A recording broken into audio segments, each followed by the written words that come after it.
Help us grow our ego. Like and subscribe.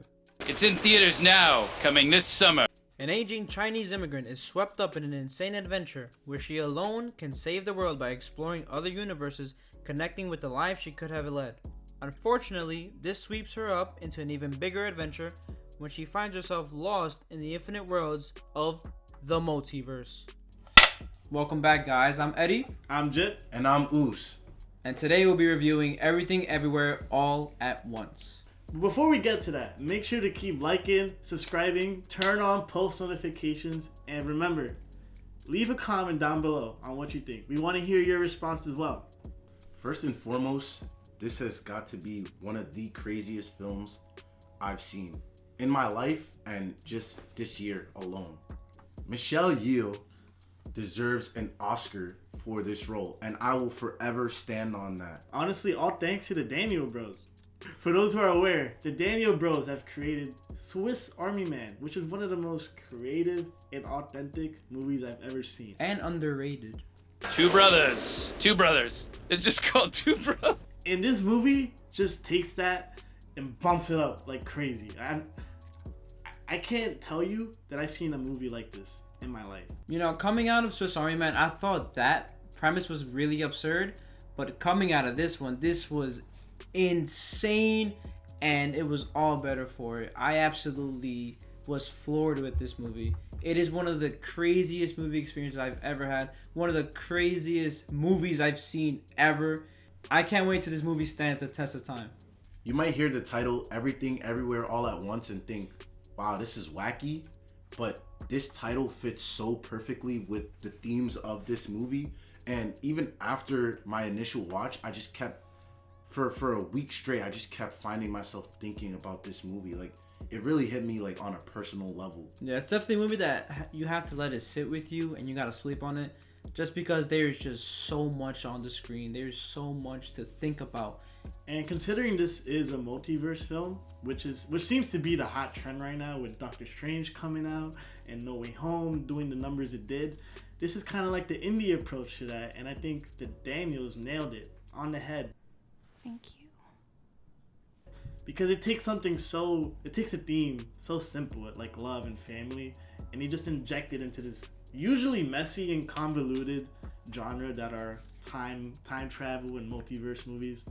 And at the end of the day, you get like a real emotional satisfaction out of it. I would say nihilism is kind of like a big theme in this film, and that's mainly portrayed through the Joy character, which is Evelyn's daughter, of course. You know, for those who don't know, nihilism is just a belief that nothing matters, which is kind of, considering this movie's name, it's perfect. Like, the whole movie is on that journey of making you trying to reverse those nihilistic approaches. And what I liked about this movie so much is that you're never gonna know exactly what's gonna go on. You think it's gonna go one way, and then it goes another way, and then it goes another way, and it just keeps you guessing, and I just love that. This is the most unpredictable film of all time. By the way, Michelle Yeoh, baddie, absolute baddie. But considering we're dealing with like an all Chinese family, dealing with real immigrant problems, you know, I found myself relating to this film a lot, and the themes really hit hard, especially like when the movie strays away from the craziness and gets real, you know.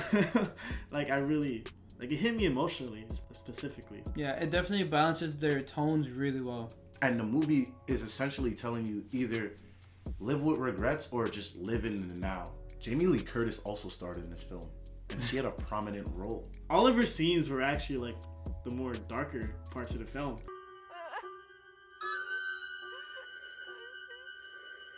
She plays an IRS accountant or something like that, and she's basically reviewing the taxes of the main character, and she's kind of playing like the main antagonist, and in a way she does a great job, in my opinion. Like, she was kind of intimidating while also not being like too seriously. The cinematography was also really well done. Like, I think there's beautiful, gorgeous wide shots that just pop out of the screen that you're just begging for more, and they keep delivering.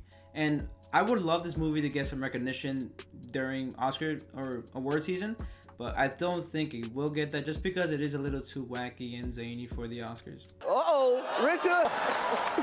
Oh, wow! This movie looked phenomenal. the atmosphere in the set, considering it was just an office, I felt like I was transported to a whole nother world. Even in just those scenes, just by like the lighting, and like when they had like action sequences, they'll have like fog come out of nowhere, and they played around with different lightings during certain scenes, and they were just different shades of color. Like this movie was not boring visually. Like there was always something keeping my attention. To be honest, the movie was not boring at all. The pacing is amazing, and it's actually really funny as well. I will say the acting in this film is just straight up amazing. Can we also acknowledge that they brought back Kwan? He hasn't had a role since Temple of Doom or like The Goonies. Wow, holy smoke! Crash landing! And I was like, why does he sound and look so familiar? And that's exactly where he was from. And I'm like, oh my god, that's amazing. I love him. He was very wacky, but like at the same time, he told you the realest things that you needed to hear. Like he was the anchor to our main character. Yeah, and he also showed a lot and expressed a lot of emotions as well. And I think this movie perfectly shows the talents of the Daniels, because with Swiss Army Man we had this kind of low scale kind of thing, whereas with this movie they're branching out. They're just improving in every way, and I just can't wait to see what else they come up with. Alright guys, I'm gonna say it. I think this is almost a perfect film, if not really close. I didn't really have a single flaw with anything specifically. I thought everything on a technical level was amazing. The acting was awesome. The cinematography was beautiful. The music was phenomenal. Like I'm shocked. I personally was disengaged throughout the movie in certain parts because of the crowd and the atmosphere that we were in. Other than that, this film is really, really good. And besides like some issues with sometimes I was wondering, where are we in the story? Because there were many different acts throughout the story. I feel like this film is almost a very, very perfect film. I could definitely see some audience members being really confused, because this movie has a lot going on for it. Even though I thought it was pretty simple, subjectively, if this is not your thing, like if you did not like Swiss Army Man, and I guess I could see the over zaniness being a little bit too much for you and taking you out the film, I could see that. At the end of the day, I wish we had more movies like this, just filled with creativity and love, and every scene feeling like so much work got put into it. We need new original stories. We need new fun and engaging stories as well. And I just feel like this kind of touched everything that I wanted. There is one scene in particular that I didn't quite enjoy as much, just because it kind of overstayed its welcome. But besides that, overall, this movie is damn near perfect, and I can't wait to see it again. This movie is amazing, and I just can't believe that we actually got a movie like this. As cliche as it is, this movie, at the end of the day, is about family. It's a really heartwarming family drama. Even through all the action and all the comedy and all the zany, crazy scenes, you're gonna get a really wholesome ending. I say 2022 is definitely shaping up to be one of the better years in film. We're just getting so many movies, and so many great ones at that. We are getting some stinkers, but what year doesn't have them?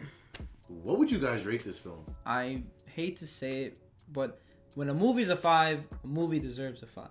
And that's exactly what I'm going to give it. It's my second 5 of the year, along with the Batman. It's not quite as good as the Batman, in my opinion. The Batman still holds that high regard as number 1 spot for now, for the time being. However, this movie is spectacular, and everyone needs to go watch it. I'll give it a 4, just because personally I was disengaged from the movie, and I know it's hard for other people to not have that same feeling, but at times I just felt like I wasn't really in the movie. But upon second rewatch, I'm sure that it'll go up, because I have nothing but high praise for this film, and I just want to watch it, and I just want to recommend it to other people, and that's what I'm gonna do. This movie for me is perfection.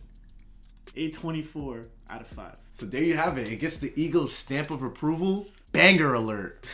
Go support this movie, please. Please watch it. Please. We can't just let Doctor Strange get all the money. But yeah, enough about what we think. Tell us what you think, because honestly, if you have any disagreements or even agreements, we would love to hear it. So comment down below, and while you're doing that, leave a like and subscribe and turn on post notifications, because this is going to be a really busy year and you're going to want to hear from us. Ego. Alright, that's it from us. We're Ego.